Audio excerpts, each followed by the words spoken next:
একটা ছেলে আছে, সে সবসময় চুপচাপ থাকে। সবাই মনে করে সে দুর্বল। ক্লাসের মাঠে এমনকি রাস্তা সে কখনো প্রতিবাদ করে না। কিন্তু এই নীরবতার আড়ালে লুকিয়ে আছে এক অন্যরকম শক্তি। যে ছেলেকে আজ দুর্বল মনে হচ্ছে, আগামীকাল সে হয়ে উঠবে সবচেয়ে বড় প্রতিশোধের নায়ক। তাহলে আর দেরি কেন, চলো পুরো মুভিটি দেখা যাক।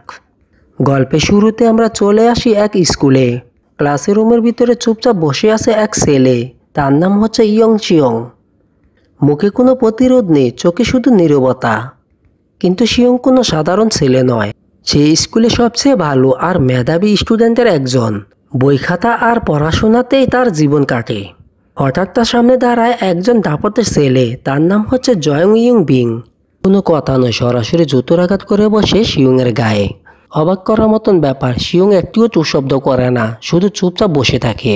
দেখতে দুর্বল, কিন্তু এই নীরবতার আড়ালে লুকিয়ে আছে এক ভিন্ন শক্তি। অন্যদিকে একই সময় আরেকটি দৃশ্য। শু ক্লাসে বসে ঘুমিয়ে আছে সে। কয়েকজন ছেলে তাকে মারতে আসে, কিন্তু মুহূর্তে শুহু সবার উপর আধিপত্য দেখায়। একাই লড়ে সবাইকে মাটিতে ফেলে দেয়। এরপর ইয়ং শিয়ং বাড়িতে ফিরে যায়। চুপচাপ ঘরে বসে ল্যাপটপে ম্যাডামের অঙ্ক বুঝতে চেষ্টা করে। সে সত্যি এক ভালো স্টুডেন্ট, পড়াশোনাতেই যার মন বসে।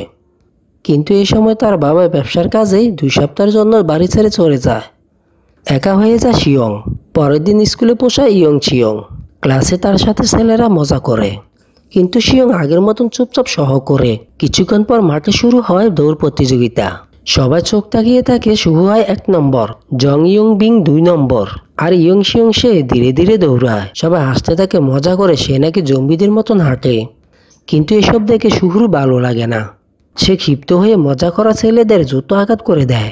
সেখান থেকে সবাই মিলে যায় একটি ক্লাবে। ওইখানেও ইয়ং শিয়ং এর সাথে দুষ্টামি শুরু হয়। তখন শিয়ং প্রথমবার স্পষ্ট করে বলে, তোমাদের সাবধান করে দিলাম, আমার সাথে আর এমন করবে না। কিন্তু জং ইয়ং বিং থামে না। সে শিয়ং এর গলায় হাত দেয়। ঠিক সেই মুহূর্তে স্যার এসে উপস্থিত হয়। শিয়ং বেঁচে যায় বড় বিপদ থেকে। বাড়িতে পড়াশোনা করেছিল ইয়ং শিয়ং। হঠাৎ দরজা কলিং বেজে ওঠে। দরজা খুলতে চমক, তার সহপাঠী শুহু ডেলিভারি দিতে এসেছে। অবাক হয়ে শিয়ং জিজ্ঞেস করে, তুমি এখানে কেন? শুহু বলে, এটা কি 102 নম্বর বাড়ি না? শিয়ং উত্তরে দেয়, না, ওটা পাশের রুম। শুহু পানি খুঁজে তার কাছে। শিয়ং তাকে ভদ্রভাবে পানি খাইয়ে দেয়। এইভাবে দুজনের মধ্যে এক অদ্ভুত সম্পর্ক রচনা হয়। এরপর স্কুলে আসে একজন নতুন ছাত্র। তার নাম হচ্ছে ওহুবুম সেহুক। তাকে দেখে জং ইয়ং বিং আগ্রহ হয়ে কথা বলতে শুরু করে। কিন্তু এই সময় ক্লাসে নিজের জায়গায় বসতে চায় শিয়ং। সে ইয়ং বিংকে স্পষ্ট বলে, আমার থেকে সরো, আমি বসবো। জং ইয়ং বিং সাথে সাথে হুমকি দেয়। কিন্তু শিয়ং আবারও চুপচাপ বসে পড়ে। বাইরে থেকে দুর্বল মনে হলেও ভিতরে কিছু একটা জেগে ওঠে ধীরে ধীরে। এইভাবে ধীরে ধীরে তৈরি হচ্ছে প্রকৃত দুর্বল নায়ক ইয়ং শিয়ং এর গল্প। দর্শকরা আপনারা কি মনে করেন, কতদিন সে চুপ থাকবে আর কবে ভাঙবে তার নীরবতা? জং ইয়ং বিং এবার তার বন্ধুদেরকে নিয়ে ক্লাবে পার্টি দেয়। সেখানে তারা মদ পান করে আর একসাথে কুবুদ্ধি আঁটে। তাদের একটাই লক্ষ্য, কিভাবে ইয়ং শিয়ংকে উত্তেজিত করে ফেলানো যায়, এমনকি পরীক্ষায় ফেল করিয়ে দেওয়া যায়। সেখানে উপস্থিত হয় সেই লোক যে তাদেরকে নেশায় সরবরাহ করে। সে বলে একটি নেশার স্টিকার আছে, সেটা যদি ইয়ং শিয়ং এর গাড়ে লাগাও তবে সে নিয়ন্ত্রণ হারাবে। এই পরামর্শ নিয়ে জং ইয়ং বিং আরো দুষ্ট পরিকল্পনা সাজাতে থাকে। এ সময় ইয়ং বিং উহুবুম ছেলেটিকে আলাদা করে ডাকে। সে তাকে হুমকি দেয়, এই স্টিকারটা ইয়ং শিয়ং এর গাড়ে লাগিয়ে দেবে, না করলে তোকে আমি মেরে ফেলবো। ভয়ে কাঁপতে থাকে উহুবুম সেহুক। শেষমেশ সে রাজি হয়। উহুবুম সেহুক চুপচাপ ক্লাসে ঢুকে। পরীক্ষা দিচ্ছে ইয়ং শিয়ং। হঠাৎ সে তার গাড়ে স্টিকার লাগিয়ে দেয় আর হাসি মুখে বলে, তোমার গাড়ে একটা মাছি বসেছিল। কিছু বুঝতে পারে না শিহং, কিন্তু অল্প পরেই তার মাথা ঘুরা শুরু করে। পরীক্ষা মাঝপথে ফেলে উঠে দাঁড়ায়। ওয়াশরুমে ঢুকে মাথা ঘুরায় আর বমি বমি ভাব নিয়ে কষ্ট পায় সে।